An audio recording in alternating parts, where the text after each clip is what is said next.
Ah, voilà. Donc, l'idée de cette première partie, c'est de vous montrer des images d'échographie et de vous demander si c'est normal ou pas normal, et de vous montrer que la frontière est parfois ténue entre normal et pas normal, ou qu'un certain nombre d'images ou de structures à l'intérieur du cœur que vous pouvez voir en échographie si vous faites dans votre pratique quotidienne de l'échographie du nouveau-né pour les objectifs habituels, le canal artériel, l'hypertension artérielle pulmonaire, les épanchements péricardiques, la fonction des ventricules, vous allez de temps en temps voir des images qui vont vous interroger et vous faire poser la question de savoir ce que c'est. Et on va voir ces différents types d'images qui sont parfois un peu surprenantes et essayer de discuter du fait que c'est normal ou pas normal. Donc ça, c'est une image d'échographie en vue sous-costale. C'est une image normale ou pas normale? Normale. Donc c'est une image effectivement normale. La structure que l'on voit, je vous montre la légende. C'est quoi ça? Voilà, donc c'est pas un cathéter veineux ombilical, hein. Mais ça serait éventuellement la position du cathéter veineux ombilical et ça s'appelle la valvule d'Eustachi. C'est la partition normale de l'oreillette droite qui dirige pendant la vie fœtale le sang de la veine ombilicale au travers du foramen ovale. Donc voilà les structures, vous voyez, je suis désolé parce que mes diapositives sont toujours en anglais. Donc la veine cave inférieure, l'oreillette droite, right atrium, la valvule d'Eustachi, puis après la valve tricuspide et le ventricule droit. Et donc cette image est une image strictement normale. Et ça sert à quoi la valve d'Eustachi? Comme je vous le disais, ça sert à diriger, et ça c'est une échographie d'un nouveau-né en salle de naissance, où vous voyez en haut une veine sushépatique, c'était l'endroit où arrivait la veine ombilicale, et vous voyez le flux bleu qui est en fait dirigé par la valve d'Eustachi vers le foramen ovale, où vous voyez un shunt qui est bleu depuis l'oreillette droite vers l'oreillette gauche, qui était initialement le sang rouge qui revenait du placenta, qui était dirigé vers le foramen ovale. Donc il y a une sorte de structure à l'intérieur de l'oreillette droite, qui est un pseudo-vaisseau, un pseudo-canal, qui va permettre de diriger préférentiellement le sang oxygéné de la veine ombilicale vers l'oreillette gauche, puis le ventricule gauche et l'aorte, ce qui va donner une meilleure oxygénation des structures qui sont considérées comme étant à préserver chez le fœtus, que sont les artères coronaires et le cerveau, qui vont recevoir du sang plus oxygéné que le reste du corps, qui va être alimenté en grande partie par le retour veineux cave au travers de l'artère pulmonaire et du canal artériel. Et donc c'est ce qui explique en particulier les retards de croissance disproportionnés chez les nouveau-nés chez qui il y a de l'insuffisance placentaire. Donc, image normale. Voilà ce pseudo-canal à l'intérieur de l'oreillette qui dirige le sang de la veine ombilicale. Donc, j'imagine que vous reconnaissez un morceau d'une coupe 4 cavités. Normal, pas normal?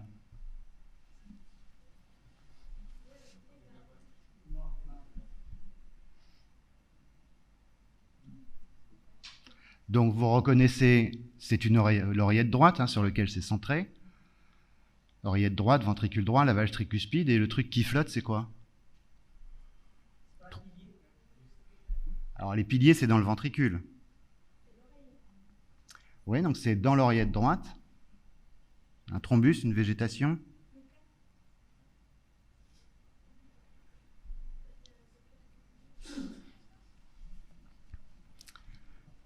Donc, la raison pour laquelle on a ces échographies, c'est bien sûr parce qu'on nous a appelés en nous disant qu'il y avait une anomalie. Bon, c'est une image normale. Ça s'appelle la valve de Tébézius. C'est la valve du sinus coronaire. Donc les noms, on s'en fiche. C'est simplement que la valvule d'Eustachi va se poursuivre à l'intérieur de l'oreillette droite et va rejoindre le sinus coronaire qui arrive près de la valve tricuspide. Donc oui, je pense que j'ai un pointeur. Donc qui va arriver ici. Donc le sinus coronaire, on ne le voit pas ici. Et devant le sinus coronaire, il y a une valve qui est parfois un petit peu grande. Le plus souvent, elle disparaît au cours du développement.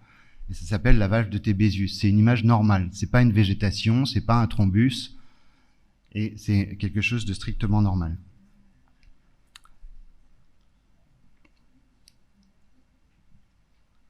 Valve de Tébésius. Et donc ça correspond à cette structure anatomique.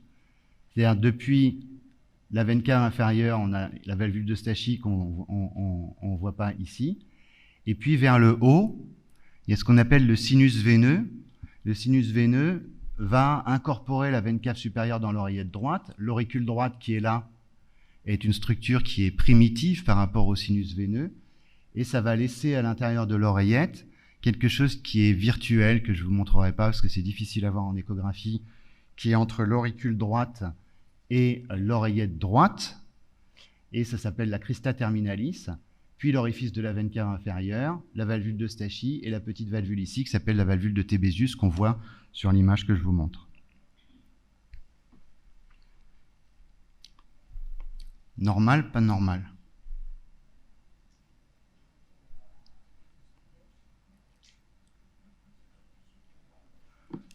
Oreillette droite, oreillette gauche, ventricule droit, tricuspide, mitral.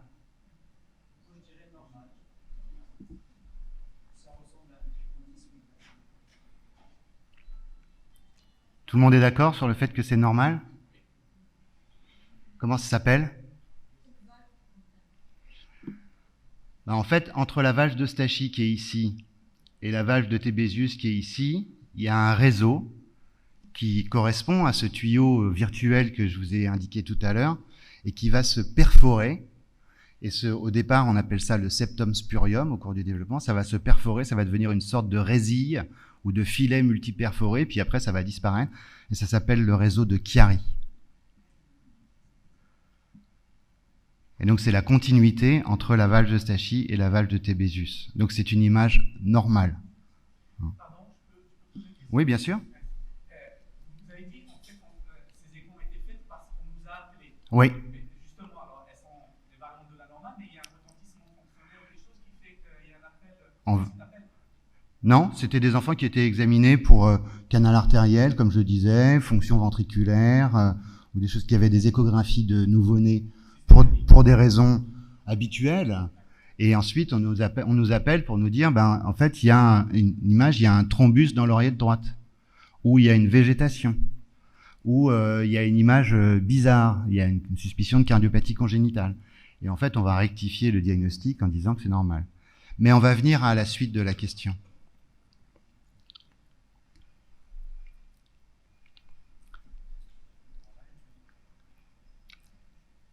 Normal, pas normal. Bon, les images sont renversées pour montrer parce que nous on travaille souvent dans ce sens-là. Donc oreillette droite, ventricule droit, artère pulmonaire, bon l'aorte au milieu, la coupe 4 cavités. Cette image, elle ressemble à ce qu'on voyait tout à l'heure. D'accord? Donc ce qu'on voit, c'est le réseau de Chiari, c'est-à-dire qui lie la valvule de Stachy avec l'orifice de la veine cave inférieure et la valve du sinus coronaire. Et en fait, ce qu'on voit ici, c'est que le réseau de Chiari, qui ressemble à un spinnaker, à une voile d'avant de bateau en vent-arrière, rentre dans la valve tricuspide. D'accord? Bon, ça, c'est une image aussi normale. Donc, c'est exactement la même chose. Alors, ben, l'idée, c'est de dire, est-ce que c'est un morceau de la valve tricuspide et est-ce que c'est une anomalie de la valve tricuspide? Là, c'est indépendant. Donc, c'est à nouveau un réseau de Chiari. Voilà à quoi ça ressemble sur le plan anatomique. Hein, quand on ouvre le cœur, ça ressemble à un filet multiperforé. Dans la plupart des cœurs, c'est virtuel, ça a complètement disparu. Hein. Ça a complètement régressé. Là, c'est un nouveau-né pour lequel on nous a appelés parce qu'il avait une cyanose réfractaire modérée, 88% de saturation.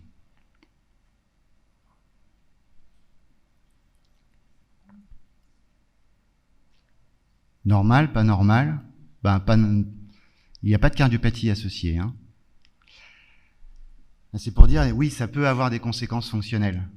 Parce que quand le réseau de Chiari est insuffisamment perforé, à ce moment-là, quand le bébé naît, c'est du sang bleu qui va être dirigé vers le foramen ovale depuis les veines sus-hépatiques, et on va avoir un shunt droite-gauche au travers du foramen ovale, parce que le remplissage depuis l'oreillette droite, en tout cas la partie postérieure de l'oreillette droite, au travers de la valve tricuspide, est compromis comme s'il y avait un rétrécissement de la valve tricuspide. Et donc cette affection-là s'appelle le cœur triatrial droit. Cœur triatrial droit, qui est une pathologie fonctionnelle en fait du nouveau-né, qui est liée au caractère insuffisamment perforé du réseau de Chiari. Comment est-ce que les choses vont évoluer quand on voit un bébé qui a un cœur triatrial droit avec un shunt droite-gauche, lié au fait que le ventricule a du mal à se remplir? Est-ce que vous pensez qu'il va falloir enlever cette structure ou est-ce qu'il faut faire autre chose? Quelle va être l'évolution naturelle du remplissage du ventricule droit pendant les premiers jours ou les 2-3 premières semaines de la vie d'un nouveau-né? Le ventricule droit, il va se remplir avec deux mécanismes. D'abord parce que le passage va être libre, donc il n'y aura pas de rétrécissement tricuspide. Mais ensuite, ce qui va favoriser le remplissage du ventricule droit, c'est le fait qu'il va se mettre à fonctionner à basse pression. Et en fonctionnant à basse pression, sa compliance va s'améliorer dans les toutes premières semaines. Ce qui fait que cet obstacle, qui au début peut être très significatif, peut avoir des cœurs triatriaux droits qui vont donner de la cyanose à 75% de saturation, donc impressionnante, l'histoire naturelle est toujours vers l'amélioration, parce que le ventricule droit va améliorer sa compliance et aspirer le sang de l'oreillette droite, simplement en étant patient. Donc on n'a absolument rien à faire, il faut juste être patient, et aucun de ces enfants ne sera jamais opéré. Donc ça, c'est une cause de cyanose réfractaire non malformative, et où il suffit de laisser le temps faire. Et comme dit le proverbe hébreu, ce que l'intelligence ne fait pas, le temps le fera. Donc ça, c'est cœur triatrial. Donc ça peut avoir des conséquences, c'est une image normale, mais ça peut avoir des conséquences fonctionnelles.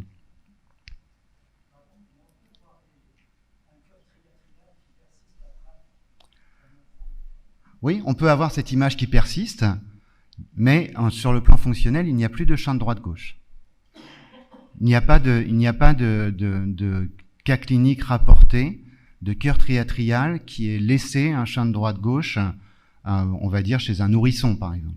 Et souvent, il suffit de passer la période néonatale, que la pression pulmonaire, bien sûr, soit normalisée, ce qui est le cas généralement dans les premières minutes de la vie, puis la compliance du ventricule droit met à peu près 1 mois à s'améliorer. Donc on surveille ces enfants pour s'assurer que les choses évoluent bien et rassurer les parents, et le shunt droite-gauche disparaît. Donc l'image anatomique va persister, mais ces conséquences fonctionnelles néonatales qui sont liées à la petite gêne au remplissage tricuspide, mais aussi à la compliance du ventricule droit qui n'est pas suffisante, vont être compensées par l'amélioration de la compliance du ventricule droit avec le temps. Il n'y a jamais d'évolution défavorable. Donc cœur triatrial droit, on le dit en latin, parce que ça fait chic. Donc voilà un autre exemple de cœur triatrial droit, où là ça se voit très bien ici, mais ici c'était un petit peu plus difficile, puisque on voit que la valve tricuspide, il y a une sorte de membrane derrière qui correspond au réseau de Chiari. Et on comprend bien, vous voyez ici le septum interauriculaire qui bombe de droite à gauche. Voilà. Parce que le sang avait du mal à passer par là, donc il est passé par là, il a suffi d'attendre quelques semaines, puis le septum interauriculaire s'est repositionné et le shunt droite-gauche a disparu. Donc cœur triatrial droit, une cause de cyanose réfractaire, on va dire, pour laquelle il faut juste être patient. Donc des images normales, mais des conséquences parfois physiologiques pas normales.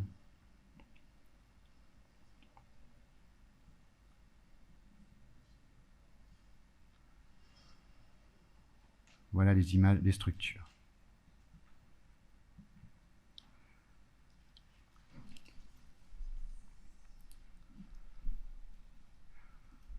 Donc cyanose néonatale. Je vais rebondir sur le même genre d'idée. Donc c'est un bébé qui naît, qui a une cyanose néonatale. Qu'est-ce que vous voyez sur l'image de droite? Oreillette droite, oreillette gauche, ventricule gauche. Le ventricule droit, on le coupe pas bien, mais il est là. Et c'est le même patient. Oreillette gauche, ventricule droit, oreillette droite. Le septum interauriculaire qui va par là. Donc l'oreillette droite est plus grande, le septum bombe de droite à gauche. Et ce qu'on voit, c'est qu'il y a un shunt en bleu qui est donc droite-gauche interauriculaire. Ce qu'on voit aussi, on ne le voit pas bien, mais on ne voit pas de Doppler parce que c'est des vitesses qui sont basses, mais on aperçoit une veine pulmonaire ici. La première cause à laquelle il faut penser dans les shunts de droite-gauche néonataux, c'est au fait qu'il y ait un retour veineux pulmonaire anormal total quand il y a un shunt droite-gauche interauriculaire. Donc les veines pulmonaires sont normales, et d'ailleurs on voit aussi une veine pulmonaire ici. Et on voit la veine pulmonaire inférieure gauche qui est ici aussi. Comment est-ce que vous trouvez le ventricule droit? Oui, quand on fait des échographies de nouveau-nés, le ventricule droit a toujours l'air plus vaste que le ventricule gauche sur la coupe 4 cavités standard. Donc là, on trouve que le ventricule droit, il est musclé et comblé. Ça peut être dû à quoi? Oui, ça peut être lié à ça, mais sinon, ça peut être lié au fait qu'il y a un obstacle à l'éjection du ventricule droit qui est présent depuis la vie fœtale, d'une façon plus générale. Donc soit il y a un obstacle anatomique que je ne vous montre pas ici, qui serait un obstacle sur la voie d'éjection, atrésie pulmonaire, sténose pulmonaire, soit, comme ça vient d'être dit, un des diagnostics qu'il faut évoquer dans lesquels il n'y a pas de malformation du cœur, c'est la fermeture anténatale du canal artériel. La fermeture anténatale du canal artériel, on a fait l'année dernière un atelier canal artériel. Dans la plupart des cas, c'est lié à la prise de médicaments chez la maman. En tout cas, on peut le retrouver. Il y a dans beaucoup de circonstances, on ne retrouve pas de prise spécifique d'anti-inflammatoires non stéroïdiens. Il y a eu un grand nombre de papiers sur le paracétamol que les mamans prennent pendant la grossesse. Mais ici, donc c'est ça qu'on a suspecté.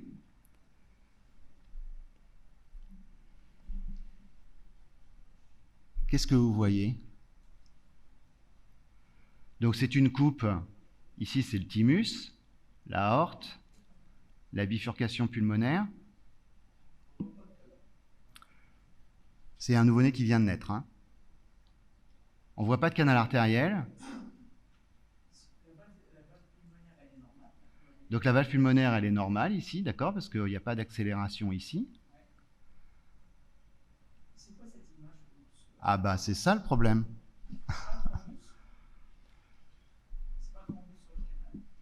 Oui. Donc ici vous voyez une image dans l'artère pulmonaire gauche. Il n'y a pas de canal artériel et puis l'artère pulmonaire gauche est déformée. L'artère pulmonaire droite est grande et l'artère pulmonaire gauche est sténosée. Et ici on a une image d'addition hyper échogène. C'est un thrombus du canal artériel.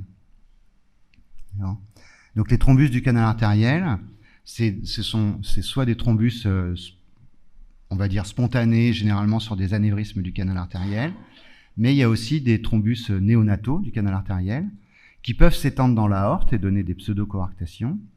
Et le dernier qu'on a eu, j'ai pas mis les images ici, on a un enfant qui est venu dans le service il y a une semaine et qui avait un thrombus de l'aorte descendante, hein, et qui est venu avec une suspicion de coarctation, qui n'avait pas de coarctation. Et en fait, le thrombus généralement migre depuis la veine ombilicale et chez le fœtus et chez le nouveau-né, va traverser, quand il embolise, le ventricule droit, l'artère pulmonaire, et éventuellement descendre par le canal artériel dans l'aorte descendante. Donc c'est un bébé qui est venu pour une coarctation qui n'en avait pas en échographie, mais qui avait une thrombose de toute l'aorte descendante avec une occlusion des artères rénales de toutes les mésentériques et des deux iliaques, et qu'on a débouché pour pouvoir lui permettre de survivre. Donc les thrombus du canal artériel ou les thrombus de l'aorte chez les nouveau-nés, ce sont des pathologies rares, mais qui peuvent mettre la vie en péril et mimer des cardiopathies congénitales. Donc thrombus du canal artériel. Là, c'est un petit peu plus difficile à voir, mais c'est un enfant qui est venu aussi pour une cyanose néonatale.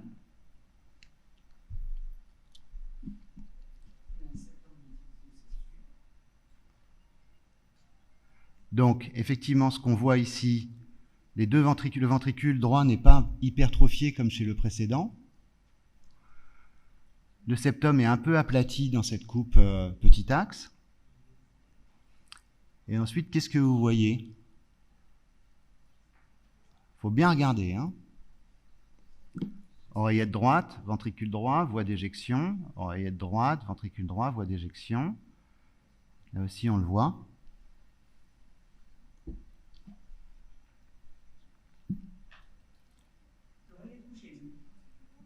L'oreillette gauche, on ne la voit pas sur cette coupe.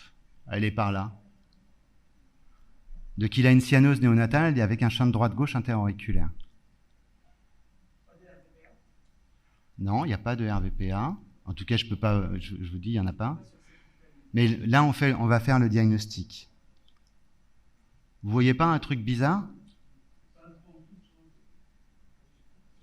Vous voyez pas un truc ici, là ? Et là ?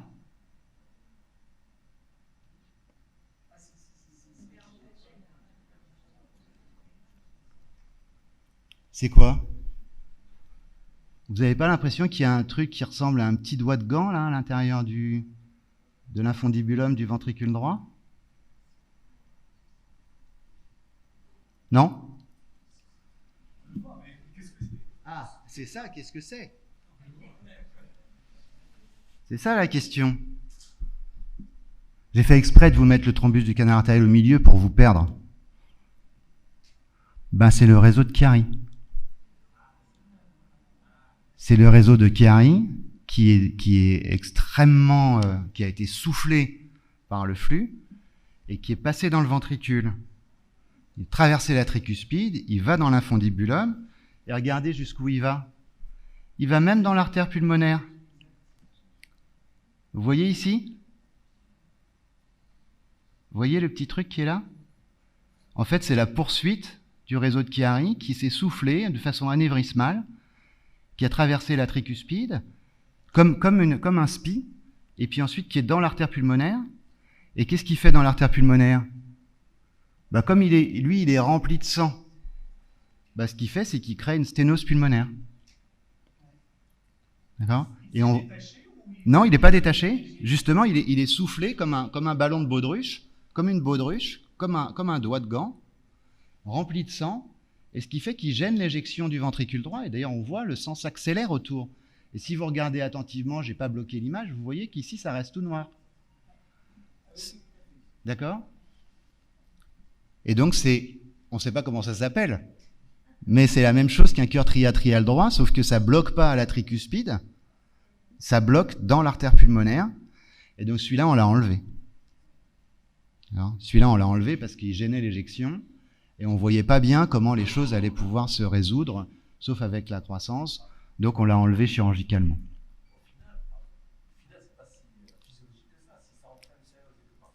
Bon. Et voilà, c'est pour ça que la frontière entre normal et pas normal est parfois ténue. Donc le réseau de Chiari, c'est une structure normale.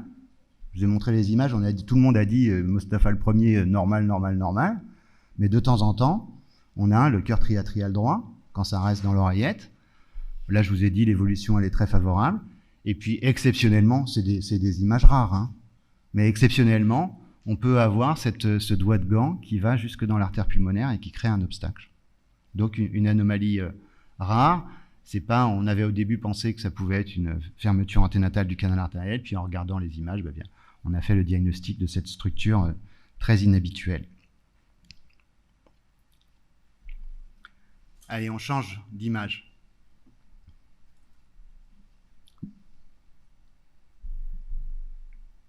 Normal, pas normal. Donc une coupe 4 cavités, ce sont des nouveau-nés à chaque fois. Hein. Et puis ici, une coupe grand axe. Donc on nous appelle parce qu'il y a un truc bizarre.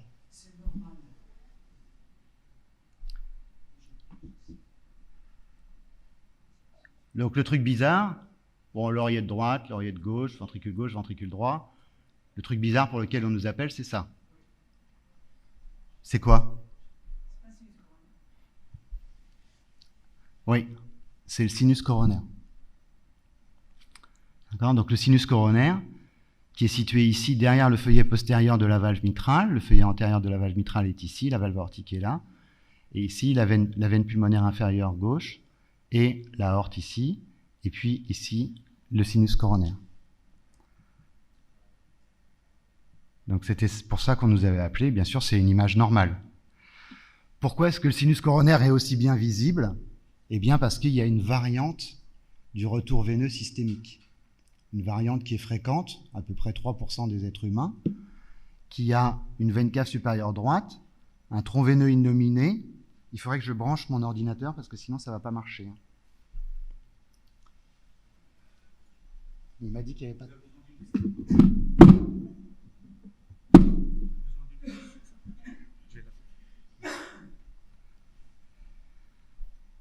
Et donc, cette variante, c'est la persistance d'une veine cave supérieure gauche.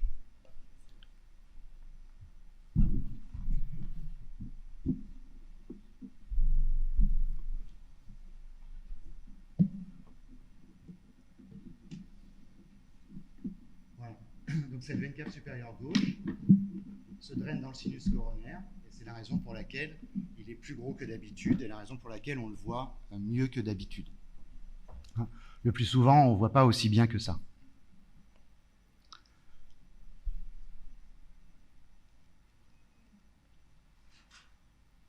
Normal, pas normal. Là, vous avez la solution sur le côté. Hein. C'est-à-dire que ici, c'est encore un sinus coronaire, il est énorme. En fait, on nous a dit, il y a probablement, c'est un enfant qui avait de l'hypertension pulmonaire. On nous a dit c'est un RVPA, et on pensait que ceci, c'était la veine collectrice, le collecteur des veines pulmonaires. Et en fait, c'est parce que tout le retour veineux de la partie supérieure du corps se faisait dans le sinus coronaire et il n'y avait pas de veine cave supérieure droite. Variante beaucoup plus rare, mais qui va donner ce type d'image avec une image ronde à l'intérieur de l'oreillette gauche qui va se drainer dans l'oreillette droite. Il n'y a pas de shunt, hein, et c'est strictement normal. C'est juste une variante anatomique.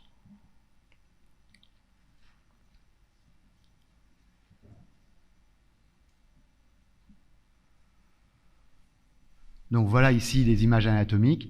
L'orifice du sinus coronaire dans l'oreillette droite. Bon, ici il y a une CIA. Et ici on voit donc la veine, le sinus coronaire et la veine cave supérieure gauche qui va donner cette image ronde à l'intérieur de l'oreillette.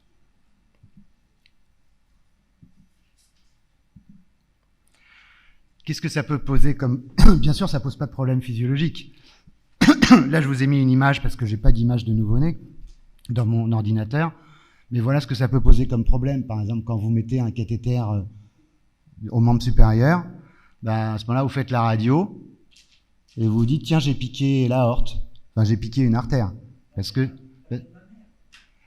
Oui, ou la veine mammaire, mais là, je descends du côté gauche, et en fait, vous descendez dans la veine cave supérieure et dans le sinus coronaire.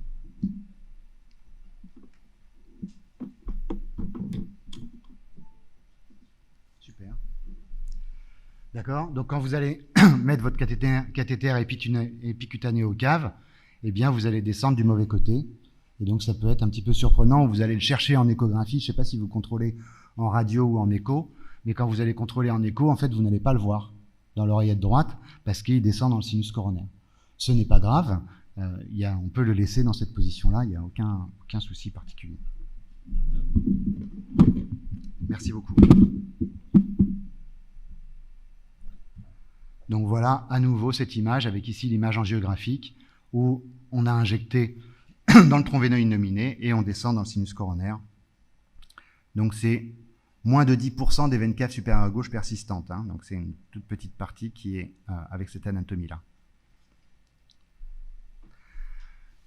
Là, je ne vous demande pas de faire le diagnostic, je l'ai laissé écrit parce que c'est plus difficile. Ça s'appelle la juxtaposition des auricules.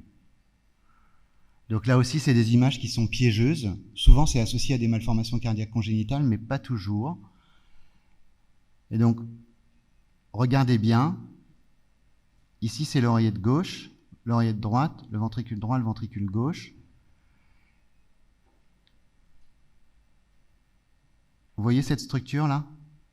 Là, c'est l'auricule gauche. Et ensuite, vous voyez ça ici? On bouge la main. Hein. Donc on part de là, l'auricule gauche. Ensuite, on bouge la main et on voit ce truc-là. Ici, c'est un sinus coronaire. D'accord? Sinus coronaire, veine pulmonaire, oreillette gauche. Et là, on voit un sinus coronaire en position normale de sinus coronaire. Et ici, ça ressemble à un sinus coronaire, mais ce n'est pas le sinus coronaire, c'est l'auricule droite. Normalement, l'auricule droite, elle est ici. Et de temps en temps, elle est posée du côté gauche. Nous, ça nous pose des problèmes importants dans les malformations cardiaques, et je vais essayer de vous le montrer. Donc ça, c'est un sinus coronaire. Et ici, les deux auricules, la gauche et la droite, qui sont du même côté.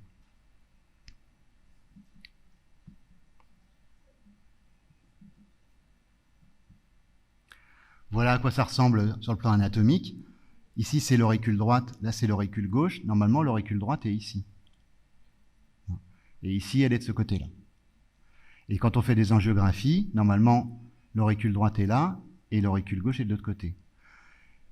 Cette animation, elle montre que ça pose un problème parce que quand on fait une manœuvre de Rashkind, par exemple, dans une transposition des gros vaisseaux, eh bien, il ne faut pas aller mettre le ballon. Ici, on aurait l'impression, si on n'avait pas l'injection, et on n'a pas d'injection quand on fait une manœuvre de Rashkind, quand on va ici avec le cathéter, on est dans la position de l'oreillette gauche. Donc on monte le cathéter, on est dans la position de l'oreillette gauche, si on fait ça en scopie, mais aussi en écho, on peut être piégé puisqu'on va être du côté gauche, et en fait on va gonfler le ballon dans l'auricule droite. En gonflant le ballon dans l'auricule droite, on l'explose, et l'enfant meurt sur la table. Donc faire ce diagnostic est absolument crucial dans la transposition des gros vaisseaux, qui est la cardiopathie dans laquelle cette anomalie anatomique s'observe de façon fréquente. Voilà. Donc voilà à nouveau cette image. Donc je vous ai remis l'image de tout à l'heure, l'auricule droite ici, l'auricule gauche ici. Et là on le voit aussi, l'auricule gauche, puis on a la CIA, puis on bascule et on voit l'auricule droite qui est en position d'oreillette gauche.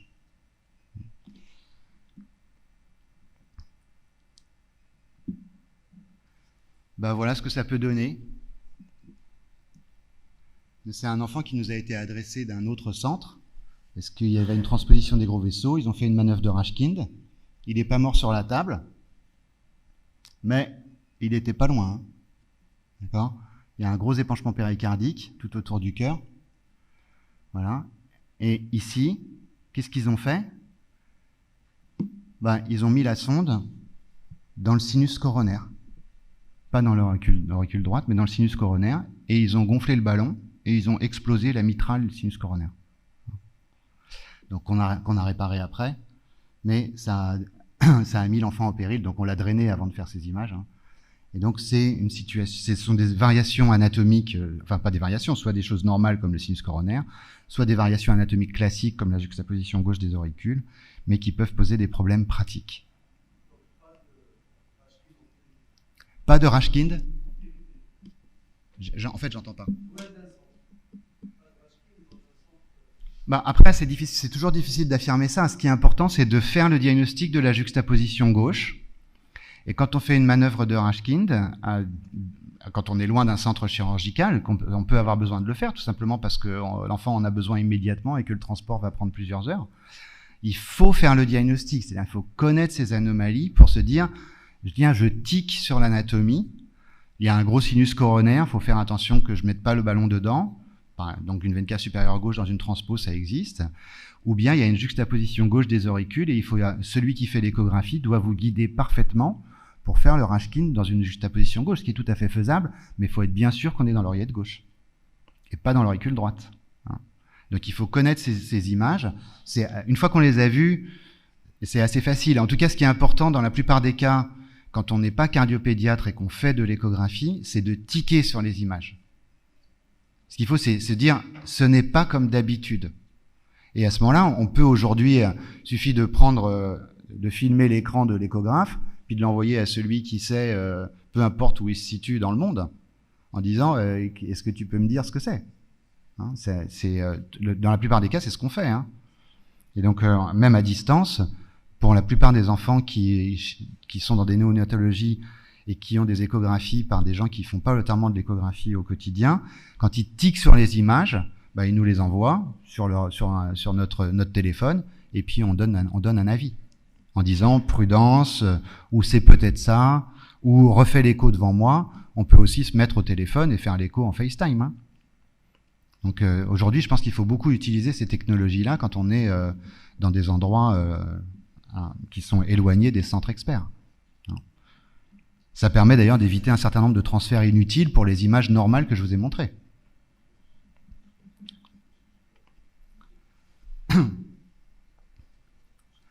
Donc c'est un bébé qui vient pour une cyanose réfractaire.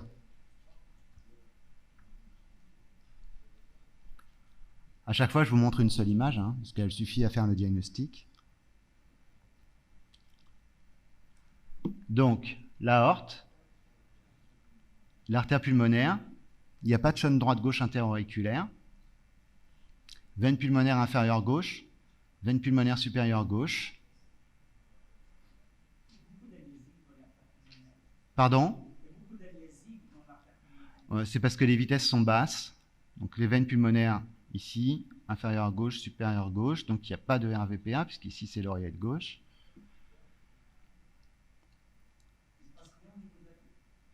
Non, il n'y a rien au niveau de la P. En fait, le truc, la question c'est quoi ça ?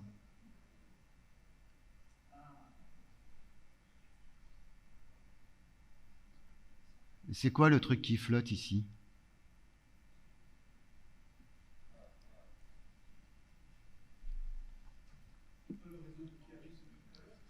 Sauf qu'on est dans l'oreillette gauche. Le réseau de Chiari a toutes les sauces.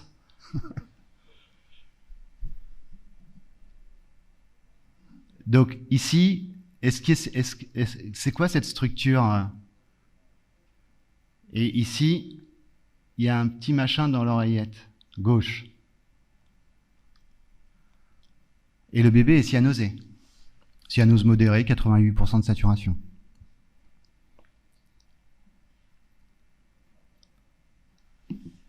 Ben,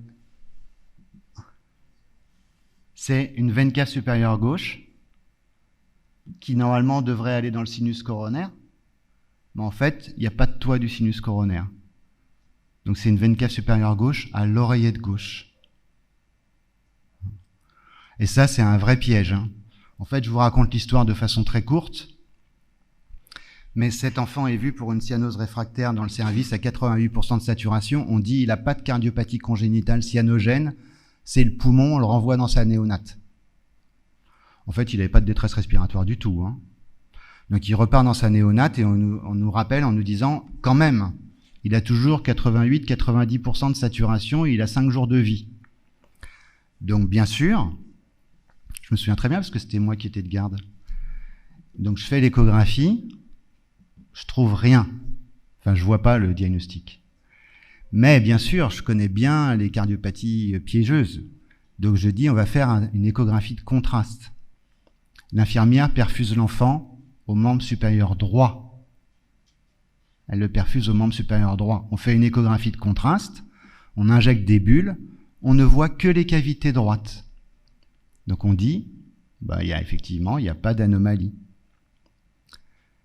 Et il repart dans sa néonate, et 10 jours plus tard, on nous appelle pour la cyanose réfractaire. Entre-temps, il avait eu tous les trucs, les méthhémoglobinémies, les machins et tout ça.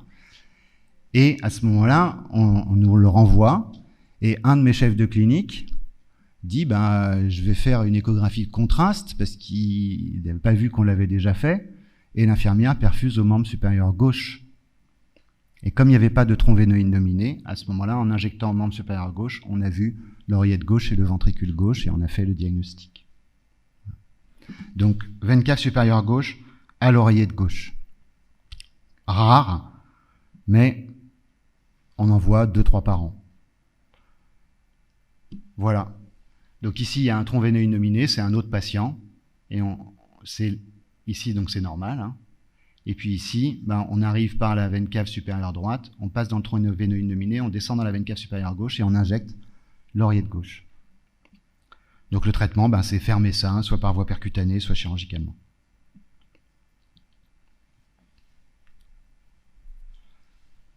Beaucoup plus rare, c'est juste pour vous montrer une image, c'est la veine cave supérieure droite dans l'oreillette gauche. Donc ici, la veine cave supérieure droite, normalement, elle est ici. Ça, c'est l'oreillette droite. Ici, c'est l'oreillette gauche.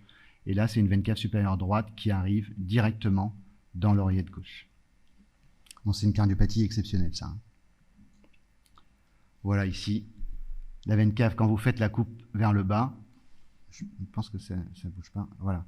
Et donc, en échographie de contraste, voilà quand on injecte ici, comme l'exemple de tout à l'heure, on voit que les cavités droites. Et puis, quand il y a une veine cave supérieure droite à l'oreillette gauche, quand on injecte dans le bras droit, on va voir les cavités gauches. Donc, l'échographie de contraste, c'est quelque chose qui permet de faire le diagnostic de ces shunts veineux inhabituels.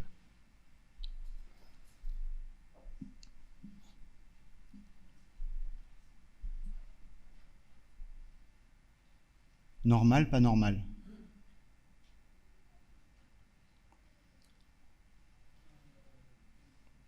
Je ne sais pas si celui-là, il marche.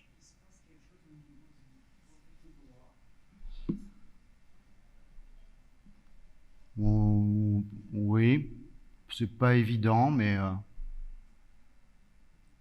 Quelle est l'image qui n'est pas normale? C'est ça, non? Donc ici aussi, c'est une image qui n'est pas... On voit dans l'oreillette... C'est comme s'il y avait 3 oreillettes. Une oreillette droite, une oreillette gauche, et puis une oreillette X. C'est quoi les diagnostics qu'on peut suspecter là-dedans? Il y a 3 diagnostics. Soit le bébé est cyanosé, et on est dans le contexte des retours veineux pulmonaires anormaux totaux. Mais là, je ne vous ai pas mis la couleur, et dans ce cas-là, il n'y a pas du tout de passage entre la partie postérieure et la partie antérieure de l'oreillette. Soit on est dans le contexte du cœur triatrial, où il y a cette membrane, mais avec un petit trou qui crée comme un rétrécissement mitral. Soit, et c'est ce qui est banal, on a cet aspect biloculé de l'oreillette qui correspond en fait à l'incorporation de la veine pulmonaire commune et sur laquelle il n'y a pas d'obstacle. Et on appelle ça l'oreillette gauche biloculée, mais qui est un équivalent de cœur triatrial, mais sans conséquence hémodynamique. Donc c'est la même chose que le cœur triatrial droit, c'est-à-dire que le défaut d'incorporation de la veine pulmonaire commune dans l'oreillette gauche peut donner soit des maladies très graves, comme le retour veineux pulmonaire anormal total, soit un cœur triatrial, soit une image très simple où il y a une régression partielle, mais suffisante pour ne pas créer d'obstacle de la paroi de la veine pulmonaire commune quand elle s'incorpore dans l'oreillette gauche. Donc on appelle ça l'oreillette gauche biloculée. On peut voir ça chez des enfants, chez des adultes. Ce sont des images normales, quand il n'y a pas de conséquences hémodynamiques.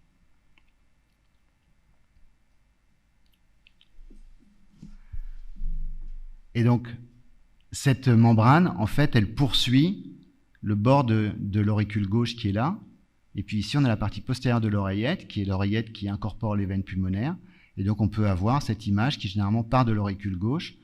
Et ce qu'on voit ici, on est appelé de façon assez régulière, surtout en réanimation d'enfants, et pas en réanimation néonatale, pour cette image qui peut faire évoquer à certains un thrombus. Et cette image-là, ici, donc là c'est un scanner pour vous montrer, c'est juste le bord de l'auricule gauche, et les gens pensent que c'est des thrombus, et c'est pour ça que ça s'appelle en anglais le Coumadin Ridge. Faites le bord des antivitamines K. Parce que les patients en réanimation ont ces images-là, et on dit tiens, ils ont un thrombus de l'oreillette, donc on leur donne des antivitamines K. Alors, donc c'est une image aussi, c'est la partition normale de l'oreillette gauche.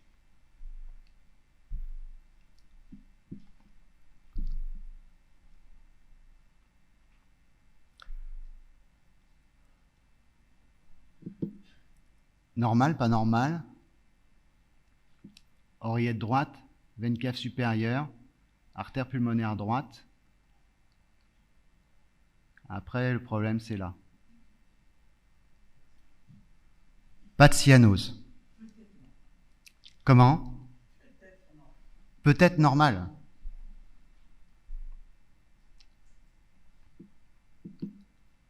Oreillette droite, oreillette gauche. Là, on voit le septum interauriculaire, septum primum, septum secondum.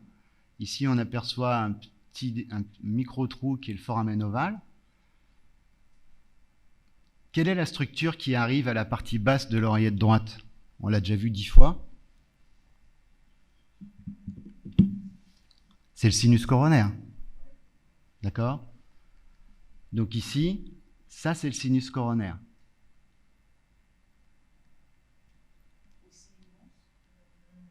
Ouais, il est gros, mais pourquoi il est gros? Quoi? Pas vraiment. Parce que si c'était un collecteur qui venait dans le sinus coronaire, ça serait ce qu'on appelle un retour veineux pulmonaire anormal intracardiaque dans le sinus coronaire. Et à ce moment-là, le patient serait bleu. D'accord? Je vous ai dit, il n'y a pas de cyanose. En tout cas, je le répète, il n'y a pas de cyanose. Bon, c'est un diagnostic difficile, mais ici, ce qu'on voit, c'est qu'il y a un trou dans le sinus coronaire. Et donc, ici, c'est l'oreillette gauche, et il y a un trou entre l'oreillette gauche et le sinus coronaire. C'est pour ça qu'il est gros, parce que ça s'appelle une communication interauriculaire du sinus coronaire. Donc, il n'y a pas de trou dans le septum interauriculaire, en dehors du foramen ovale, mais une CIA du sinus coronaire. Donc, gros sinus coronaire, ça peut être parce que ça reçoit une veine cave supérieure gauche, parce que ça reçoit des veines pulmonaires, mais à ce moment-là, le patient est cyanosé, et ça peut être aussi parce qu'il y a une communication interauriculaire entre l'oreillette gauche et le sinus coronaire. Donc, image pas normale, mais il faut quand même faire le diagnostic complètement.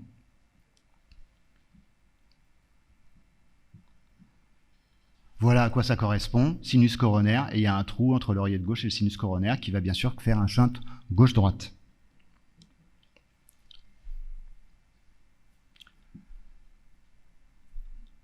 Donc là, c'est juste pour vous montrer des variantes. Tout à l'heure, on a vu la valvule de Stachy, mais la valvule de Stachy, elle part de l'orifice cave inférieur. Donc elle est comme ça. Et ici, on voit aussi un aspect, on nous appelle pour des images anormales. Et donc, oreillette gauche, oreillette droite, mais il y a deux parties de l'oreillette droite. Et ici, c'est un autre enfant avec un aspect de deux parties de l'oreillette droite. C'est la même chose qu'à gauche, on appelle ça l'oreillette droite biloculée. C'est une image normale. Mais ce n'est pas le réseau de Chiari.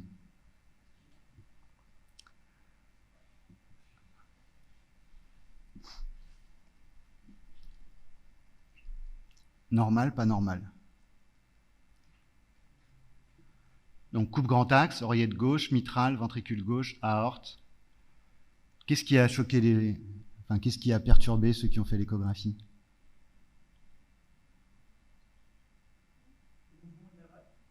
Non.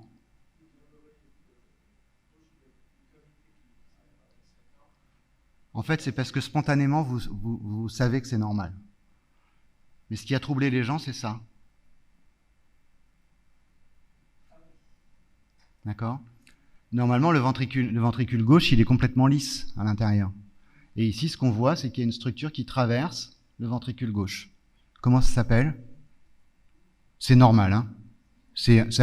En fonction des séries échographiques, on dit que c'est entre 5 et 25% des êtres humains. On appelle ça un faux tendon du ventricule gauche. Je vais vous en montrer d'autres. C'est des images normales.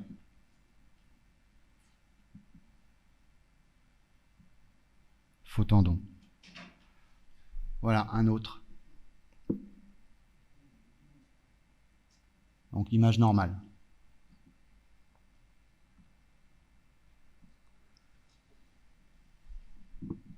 Là, on le voit un peu plus quand même. Donc, c'est une image normale. Normalement, on a les deux muscles papillaires ou les deux piliers mitraux, mais on n'a pas de structure qui traverse le ventricule dans la plupart des êtres humains. Mais ça, c'est une image normale de faux tendons musculaires. Pas de retentissement plus tard, ça va. Si c'est comme ça, non. Je veux dire, ça va persister, ça va se détendre avec Ça va persister, l'image va rester, même chez des adultes. même à l'effort. Ouais, ça n'aura pas de conséquences. Voilà un autre faux tendon. Donc il est un petit peu différent parce qu'il ne traverse pas dans ce sens-là, mais il traverse vers le haut. Et là, on nous appelle parce que... Donc j'ai mis les deux coupes à la suite, mais si vous regardez cette image, normalement, une des caractéristiques de la valve mitrale, c'est de n'avoir aucune attache sur le septum interventriculaire. Et donc on nous a appelé en disant il y a une malformation de la valve mitrale. En fait, non, c'est ce qu'on appelle un faux tendon, mais en position oblique, qui va du pilier antéroseptal au septum interventriculaire, mais qui n'a aucune conséquence sur le fonctionnement ici. Mais voilà, c'est comme des trabéculations. Mais pour répondre à la question, ça n'a aucune conséquence. Regardez attentivement, donc c'est toujours la même coupe. Vous voyez ici, le septum interventriculaire, vous voyez du noir ici. Et ici, il y a aussi un faux tendon. D'accord? Vous le voyez? Une bande musculaire. Et quand on met la couleur, qu'est-ce qu'on voit?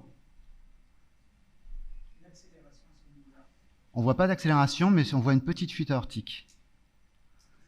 Et donc les faux tendons qui sont insérés dans la chambre de chasse peuvent se comporter comme ce qu'on appelle des membranes sous-aortiques.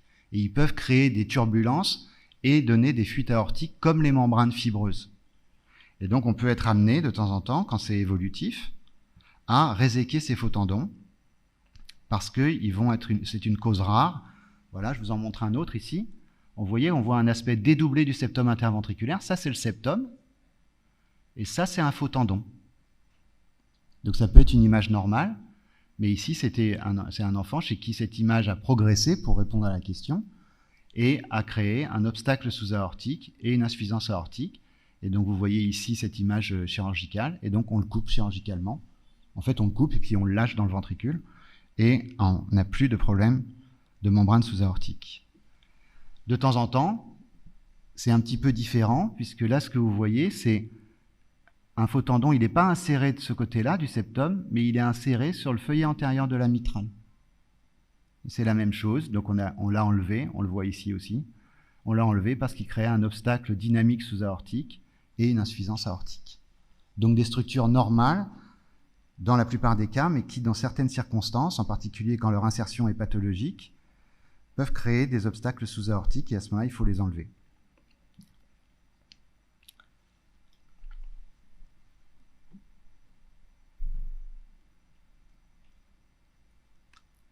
Normal, pas normal.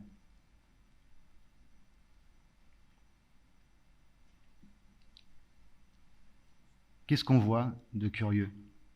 Ce sont deux patients différents, mais c'est à peu près la même idée. Oui, c'est quoi ce truc? C'est des végétations?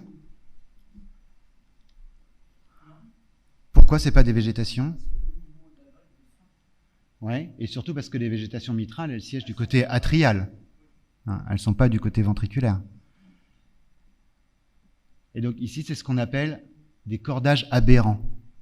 Donc des cordages qui sont trop longs et qui flottent dans le ventricule. Et là, c'est pareil, on a des cordages qui sont trop longs et qui donnent cet aspect un petit peu dystrophique de la valve mitrale, mais si vous regardez bien les feuillets, ils sont strictement normaux. C'est juste les cordages qui sont un petit peu longs. C'est des images normales. Pardon? Eh bien, justement, c'est le thème d'aujourd'hui.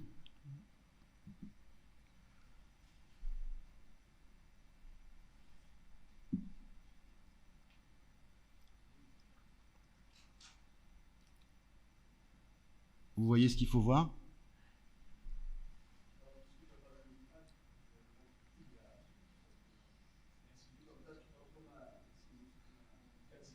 C'est quoi la bulle ici?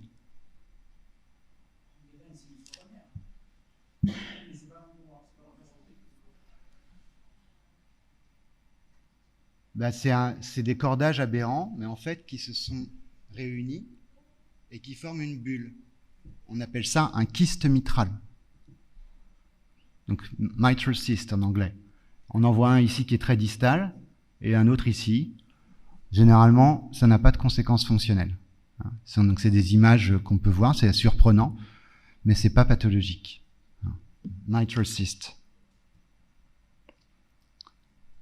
Ou bleb, comme on veut, une bulle mitrale.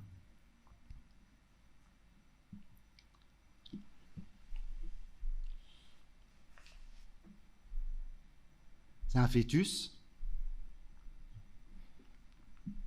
On nous l'envoie parce que c'est mystérieux.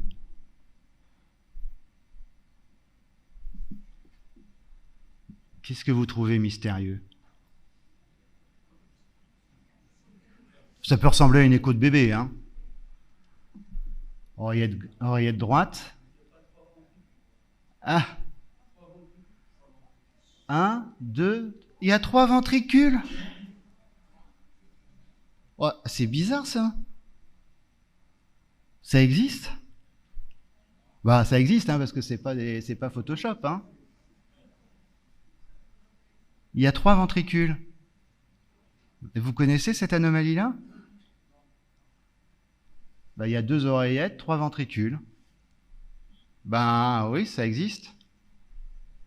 Ça s'appelle le ventricule gauche biloculé.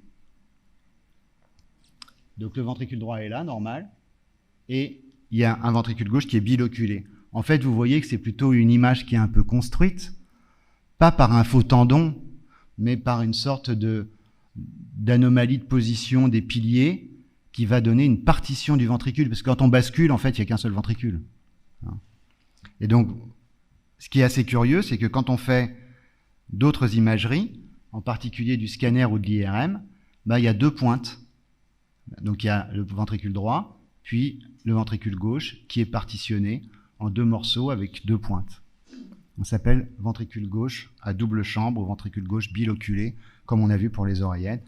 Voilà d'autres images de ces patients-là, l'aspect biloculé du ventricule gauche, ici, avec, on peut appeler ça ventricule accessoire, ventricule principal, et ici on voit la partition au petit axe. Donc une anomalie rare, mais sans aucune conséquence. Cœur normal. Voilà en IRM à quoi ça ressemble. Vous voyez, quand on change de plan, il y a un cœur normal. Puis ici, il y a une sorte de partition du ventricule dans ce sens-là.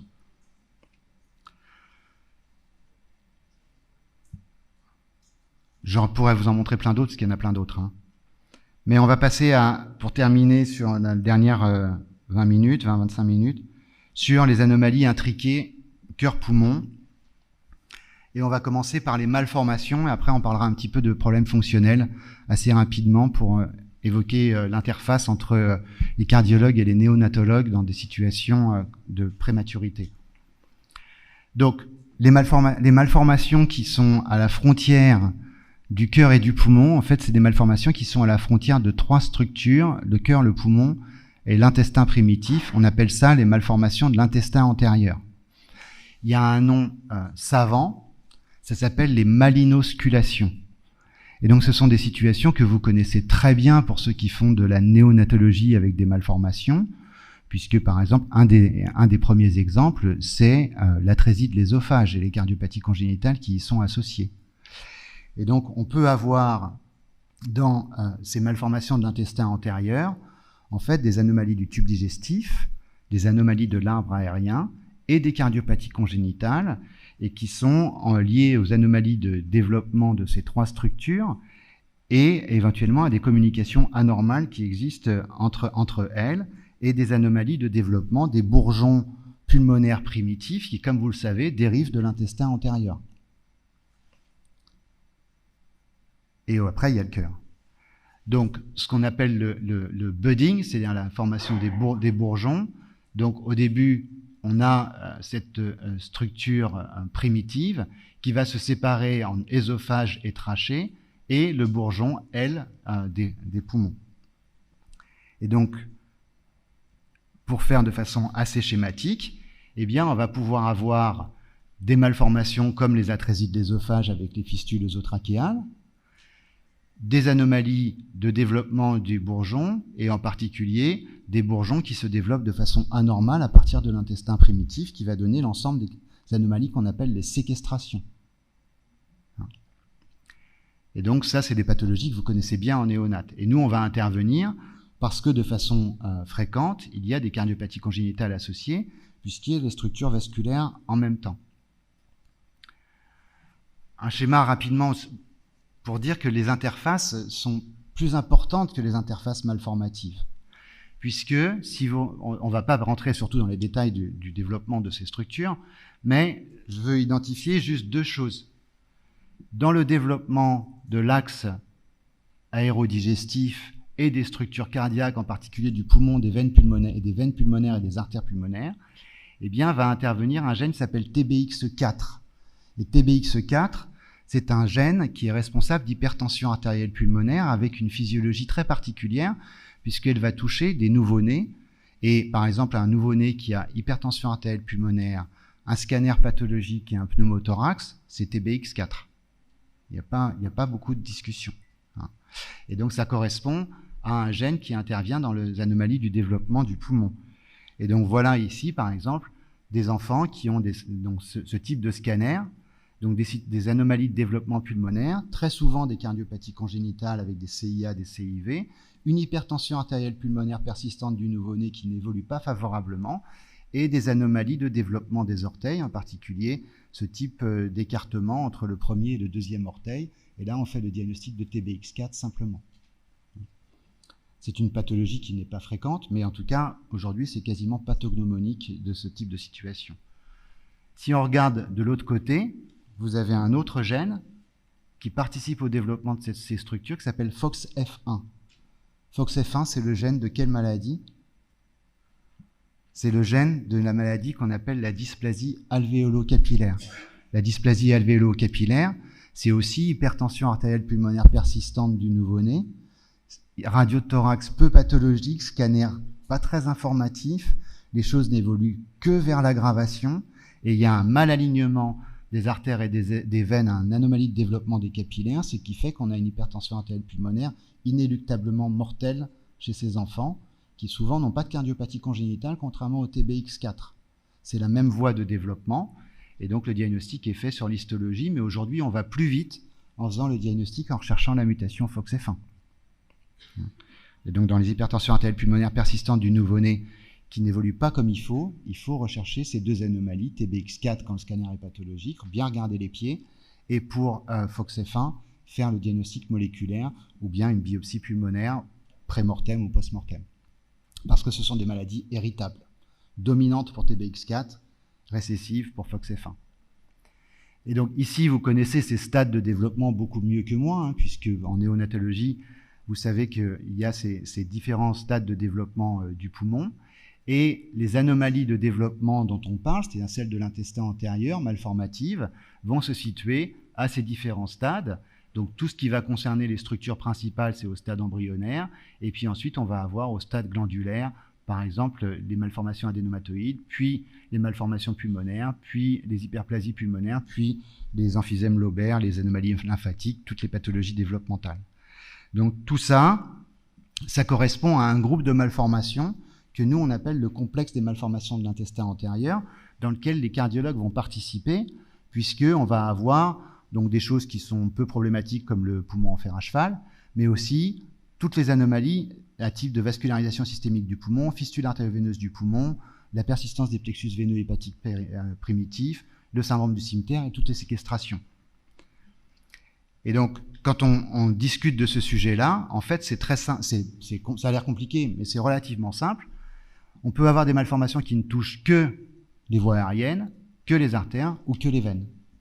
Et donc, je vous montre, et ensuite, on peut avoir, bien sûr, tous les trucs intriqués, en traçant les trois cercles, donc aérien, artère, veine, ou bien veine-artère, veine-aérien, artère-aérien, ou les trois en même temps.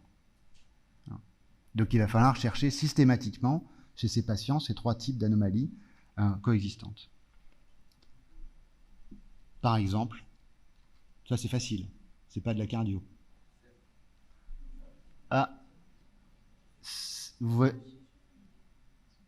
voyez les... Donc MAKP, malformation adénomatoïde du poumon. Donc ça c'est purement aérien et à un stade relativement précoce. toutes les malformations de la trachée font partie de ce spectre. Hein. Donc les malformations de la trachée, c'est relativement rare, mais c'est ça, vous connaissez en fait. C'est trachée plus œsophage. Hein. Donc ça fait partie de ça. Donc la MAKP, c'est juste les voies aériennes. On peut avoir des malformations purement artérielles, ce qu'on appelle les vascularisations systémiques du poumon, c'est-à-dire c'est pas des artères pulmonaires, c'est des artères primitives qui vascularisent un morceau du poumon dans lequel il n'y a pas d'artère pulmonaire. Hein, donc c'est une artère systémique, en fait ça va avoir une symptomatologie de canal artériel. Donc ça on peut le retrouver, même dans une atrésie de l'œsophage, on peut avoir un enfant qui on dit il n'y a pas de canal artériel et pourtant il a du shunt. Il faut chercher ça. Hein. Ça,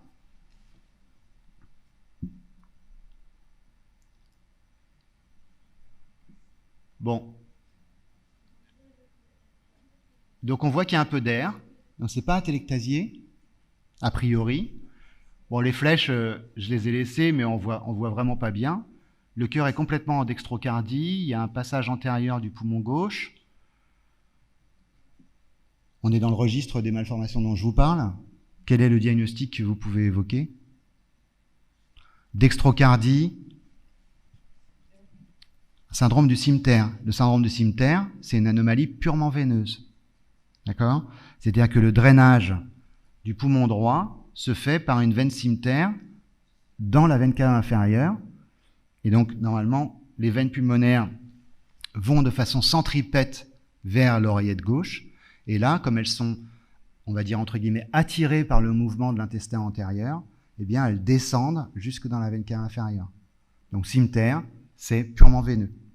Mais dans le syndrome du cimeterre, vous savez qu'on peut avoir des anomalies bronchiques, qu'on peut avoir des atrésies de l'œsophage, qu'on peut avoir des séquestrations, c'est-à-dire des vascularisations systémiques du poumon. D'accord? Donc on peut avoir les trois.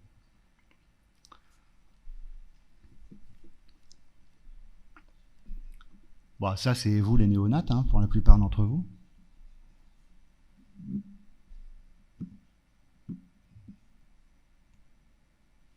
C'est quoi le diagnostic?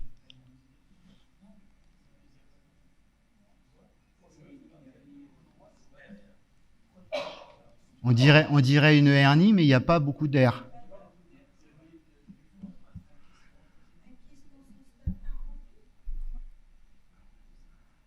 Ça pourrait être une hernie de coupole, mais c'est pas une image très classique. Bon, en fait, c'est quand même une hernie de coupole, mais avec en plus une anomalie associée, qui est aussi fréquemment associée aux cardiopathies congénitales, en particulier à la tétralogie de Fallot, qui s'appelle la fusion hépatopulmonaire. D'accord? Donc ici, le scanner de la fusion hépatopulmonaire. Donc on a du foie et un morceau de poumon qui est hépatisé et fusionné. Donc fréquemment associé aux cardiopathies congénitales. Voilà à quoi ça ressemble. Donc ici, dans une forme mineure, avec souvent, éventuellement, une séquestration, c'est-à-dire une vascularisation systémique du poumon. Et vous voyez, chez ce patient, en plus, il y a un syndrome du cimeterre.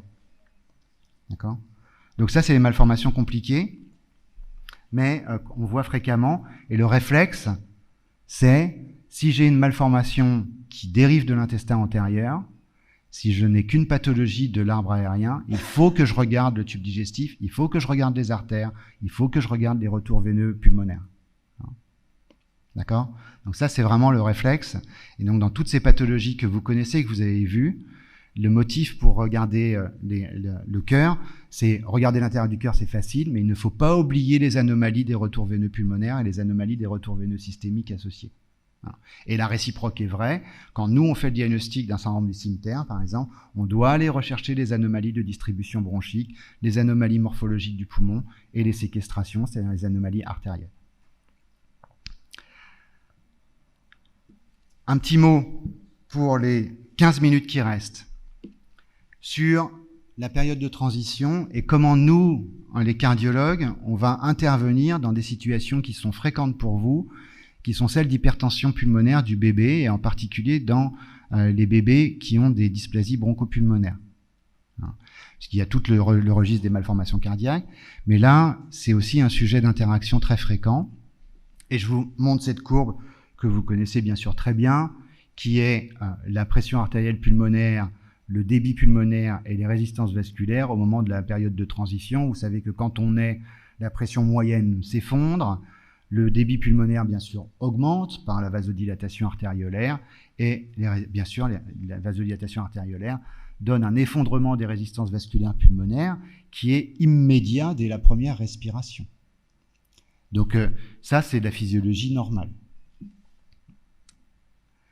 Maintenant, vous connaissez bien mieux que moi l'hypertension artérielle pulmonaire persistante du nouveau-né, donc qui est une hypertension artérielle pulmonaire, mais vous savez qu'il y a des profils qui sont variés.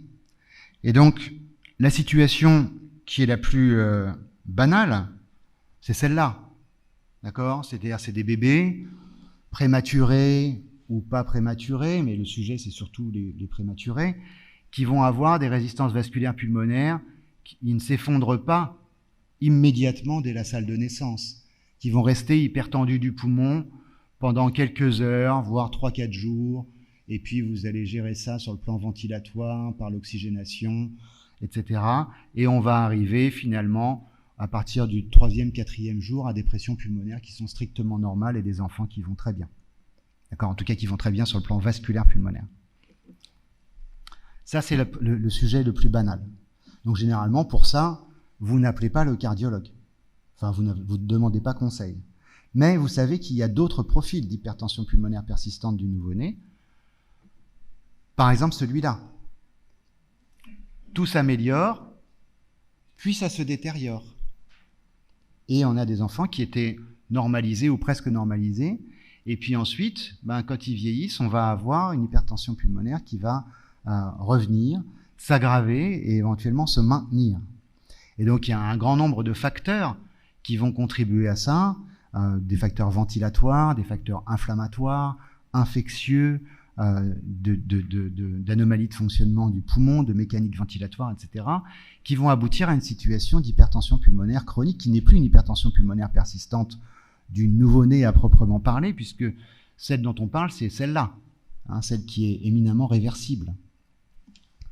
Et il y a d'autres profils. On pourrait en faire plusieurs, mais il y a celui-là, par exemple. Ça baisse, mais ça ne va pas assez vite. À la fin, on guérit.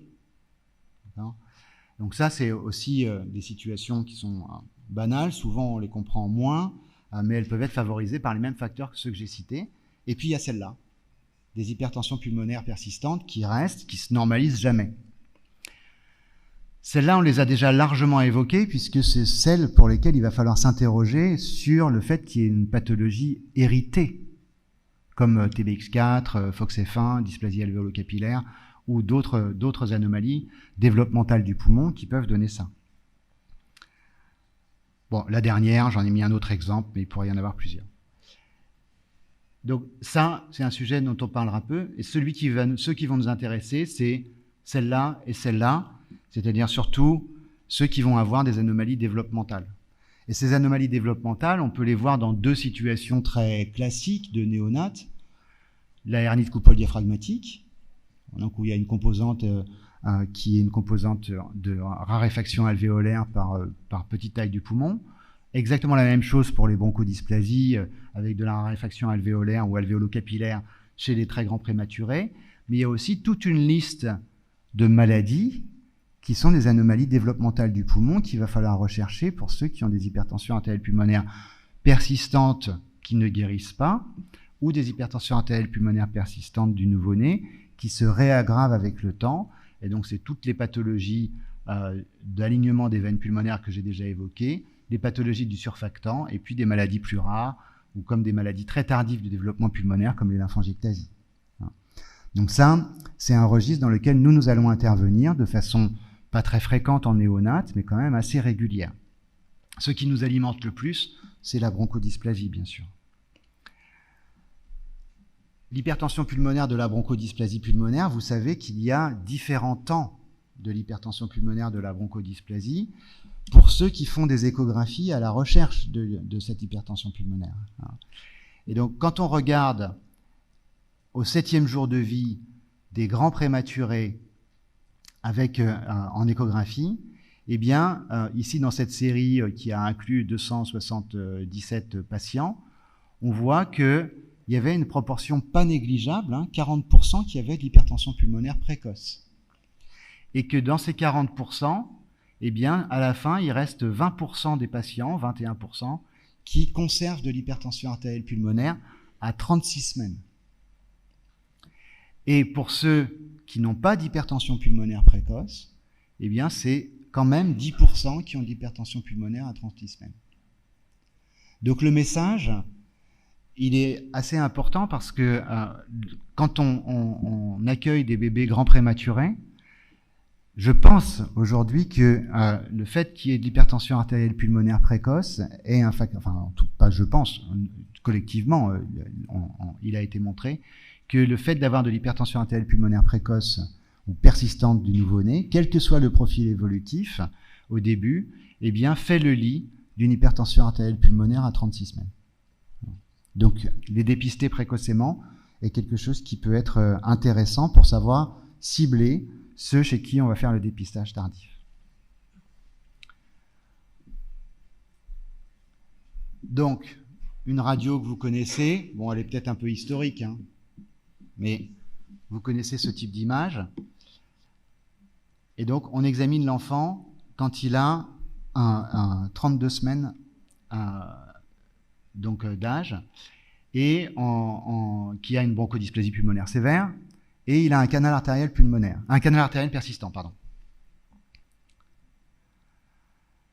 Donc, bien sûr, je ne reprends pas toutes les bases de l'hypertension pulmonaire persistante de la bronchodysplasie, mais vous êtes appelé en néonate pour ce bébé et vous faites l'échographie.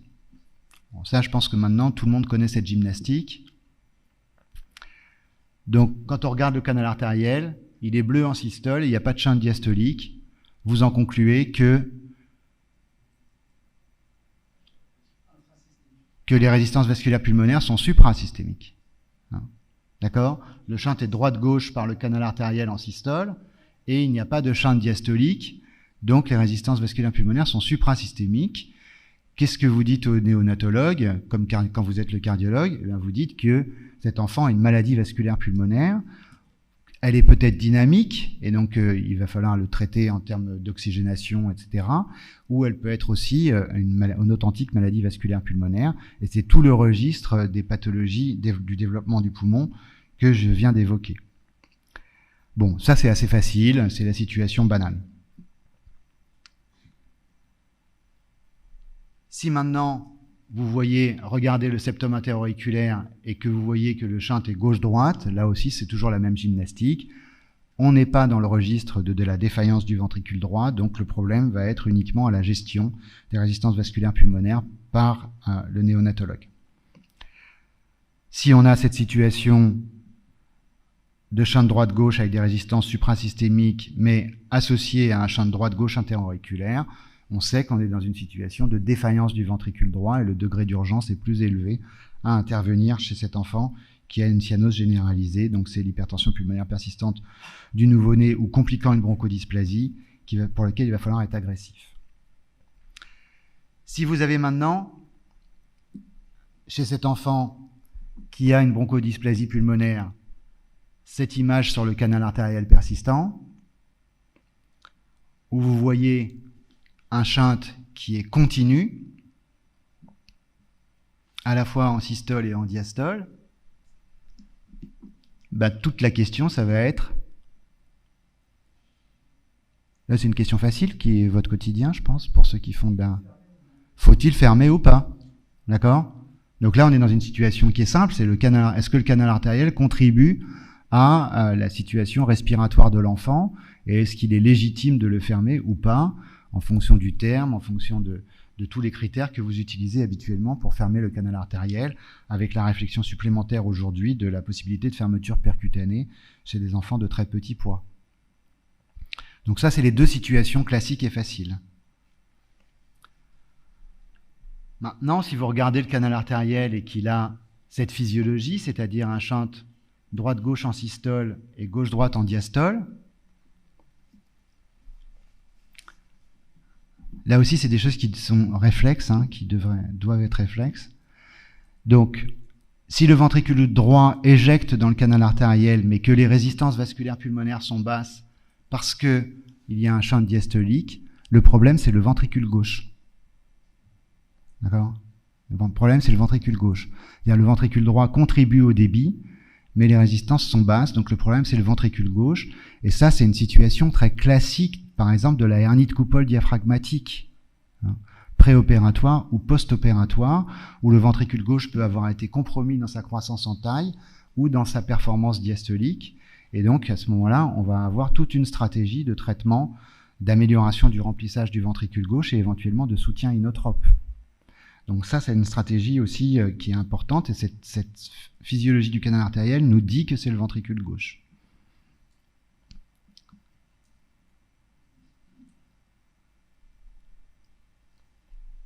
Et c'est là où je voulais en venir. Soit c'est le ventricule gauche, soit ça peut être aussi autre chose. Et ça, c'est quelque chose qu'il faut s'acharner à dépister quand on a une hypertension pulmonaire persistante dans la bronchodysplasie.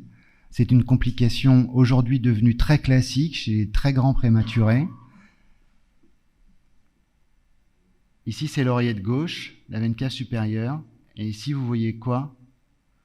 Vous voyez qu'il y a de l'aliasing sur les veines pulmonaires. Et donc, une des causes classiques d'hypertension pulmonaire persistante dans la bronchodysplasie, c'est les sténoses des veines pulmonaires. Maladie très grave, mais avec parfois des évolutions favorables, bien sûr gravissimes au départ, hein, non opérables, et donc ici avec cette sténose des veines de la veine pulmonaire inférieure gauche qui est la plus classiquement sténosée. Je termine avec quelques questions rapides, parce qu'il me reste 2 minutes.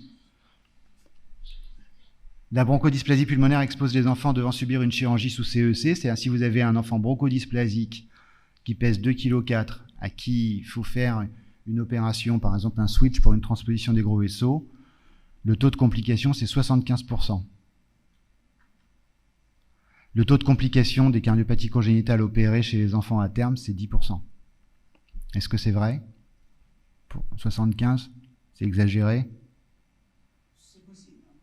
Ouais, c'est 75% des cas. Donc c'est très très important. Voilà, 11%, 75-74% de complications. Et la survie des cardiopathies congénitales, toutes formes confondues, c'est 95% pour les nouveau-nés, 84% pour les bronchodysplasiques, avec bien sûr une durée d'hospitalisation beaucoup plus importante. Et pour les enfants qui ont une bronchodysplasie et de l'hypertension pulmonaire, vous savez qu'il y a un certain nombre de questions qui sont non résolues. Les maladies respiratoires, la récidive d'hypertension pulmonaire à l'âge adulte qu'on commence à décrire, et bien sûr la bronchopathie chronique. Dernier point, ce qui est très important dans l'évaluation de l'hypertension pulmonaire de la bronchodysplasie, c'est certes, il y a une composante vasculaire, une composante aérienne, il y a un certain nombre de facteurs aggravants que vous connaissez, que j'ai déjà cités, mais aujourd'hui, il faut quand même rechercher les anomalies cardiovasculaires, et celle sur laquelle je veux insister, c'est les sténoses des veines pulmonaires, où il faut vraiment insister pour que le diagnostic soit fait avant éventuellement de traiter ces patients avec des médicaments qui ne marchent pas de façon très efficace. Voilà, je pense que j'ai fait mon temps, je vais m'arrêter là, et je vous remercie de m'avoir écouté.